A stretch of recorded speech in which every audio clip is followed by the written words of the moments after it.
सर्वांना good morning. आणि हे बघा आता सकाळचे 9 वाजले आहेत आणि मी इथे माझ्या सासऱ्यांच्या इथे म्हणजे माझ्या सासऱ्यांच्या महिन्याला आलेली आहेत आणि त्यांचा आता हा जो महिना आहे तो 9वा महिना आहे।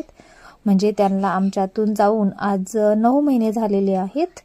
तर आम्ही प्रत्येक महिन्याला ज्या माझ्या सासूबाई आहेत ना चुलत सासू त्या बोलवतात, तर आम्ही दर महिन्याला इथे येत असतो आणि स्वयंपाक करायला लागतो सकाळी लवकर येऊन। तर हे बघा असा स्वयंपाक पण केलेला आहे आणि जे उपवास करू वगैरे आहेत ना ते आता जेवण करत आहेत। तर इकडे या साईडला बायकांच्या गप्पा पण चाललेल्या आहेत, कारण की पहिले जे उपवास करू वगैरे आहेत ते जेवतात आणि नंतर मग आम्ही जे सर्व बायका आहेत त्या जेवण करत असतो। तर अशा पद्धतीनं इथे आपण महिन्याला आलेलो आहोत। आता घरी जायला चांगले 3-3:30 तरी होणार आहेत, कारण की इतकं सगळं आवरायचं, नंतर भांडी वगैरे घासायची आणि मग नंतर आम्ही घरी जात असतो, कारण की आम्ही जावा आहेत ना तर हे करावंच लागतं। हे बघा मी इथे आली आहे मळ्यामध्ये। आमच्या घरापासून जे 2-3 किलोमीटर अंतरावर शेत आहेत ना ते शेतामध्ये आली आहेत। आणि ह्या शेतामध्ये तुम्ही बघितलं असेल माझे व्हिडिओ जे नियमित बघतात ना तर त्यांना माहीत आहे की मका किती छोटी होती, पण आता तुम्ही बघू शकता इथे माझ्या मागे इतकी छान मका झाली आहेत आणि इतकी मस्त अशी मका झाली आहेत ना, कारण की मी पण खूप दिवसातनं आता मळ्यात आली आहेत। आणि हे बघा मका, आता ही मका साधारण 1.5 महिन्याची झाली आहेत, पण खूपच छान झालेली आहेत। हे बघा खूपच छान दिसत आहेत। आणि तिकडे पण त्या साईडला तुम्हाला हरभरा दिसत आहेत, सॉरी हरभरा पण आहेत आणि त्या साईडला गहू पण आहेत। गहू पण खूपच मस्त झालेले आहेत, अगदी असं आता त्यांनी गव्हाणी ओंब्या टाकलेल्या आहेत। आता 1-2-3 पाण्यामध्ये तो पण काढायला येईल किंवा तो निसवल।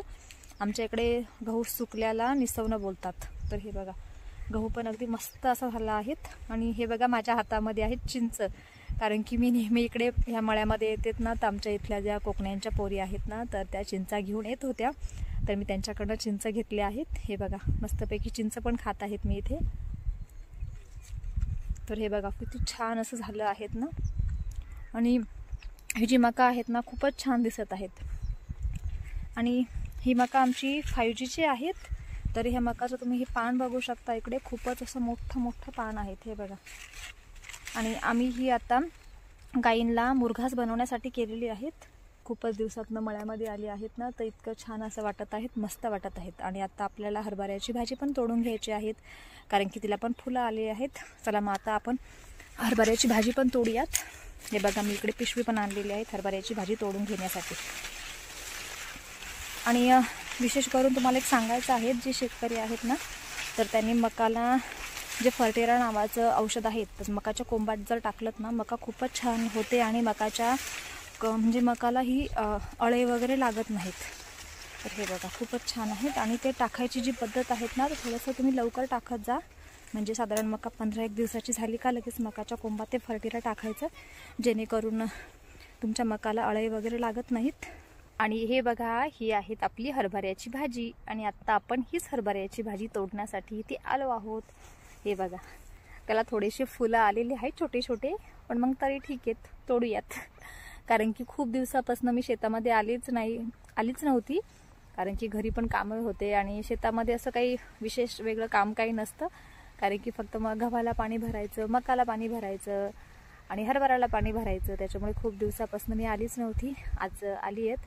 आणि तुम्ही बघितलं पण असेल सकाळपासून मी महिन्यासाठी गेली होती माझ्या सासऱ्यांच्या, तर तुम्ही बघितलं असेल महिना होता। तर तिकडचा स्वयंपाक वगैरे झाला, तिकडे जेवण वगैरे झाली आणि नंतर मग मी इकडे मळ्यामध्ये आली मोटर बंद करायला, कारण माझ्या मिस्टरांनी सकाळी मोटर चालू करून गेले होते आणि नंतर मी आता बंद करायला इथे आली आहेत। आणि हे बघा मी आता हरभरा तोडत आहेत ना, तर म्हणजे तोडला पण नाही अजून, हात लावलाय त्याला आणि त्याचं लगेच अशी खाज येतेत ना। तर ठीक आहे, आता भरपूर झाल्या गप्पा आपल्या, आता आपण खुडून घेऊयात हरभऱ्याची भाजी। आणि इथे आपण तोडत आहोत हरभऱ्याची भाजी। आणि हो मित्रांनो, तुम्हाला एक म्हणजे जे शेतकरी आहेत त्यांना माहीत असेल हरभऱ्याची भाजी तोडणं हे चांगलं असतं, कारण की हरभऱ्याची भाजी आपण हरभऱ्याची आपण जे शेंडे तोडूत ना तितकं त्याला अजून जास्त फुटवा करतो हरभरा, आणि मग त्याला जास्त फुटवा केल्यावर जास्त त्याला हरभरे येतात। तर अशा पद्धतीने हरभऱ्याची भाजी तोडणं हे चांगलं असतं। म्हणजे अगदी आमच्या इथे हरभऱ्याच्या भाज्या जर केल्यात ना तर कोणी म्हणजे दुसऱ्या शेतामध्ये जरी आपल्या शेतामध्ये तोडायला आलेत ना तरी त्यांना कोणीही नाही म्हणत नाहीत, कारण की हरभऱ्याचे शेंडे हे तोडणं खूपच गरजेचं असतं. तर हे बघा मी आत्ता इथे पूर्ण मी एकच वाफा केलेला आहे हरभऱ्याचा इथे, कारण की तो पण भरपूर सारा होऊन जातो मला. तर मग मी आता हरभऱ्याचे जे शेंडे आहेत ना ते तोडून घेत आहेत, कारण की जी हरभऱ्याची भाजी आहेत ना ती अशी ओली जरी तुम्ही घरी जाऊन अशी आपल्या मेथीच्या भाजीसारखी जर सुकी बनवली तरी पण खूप छान लागते.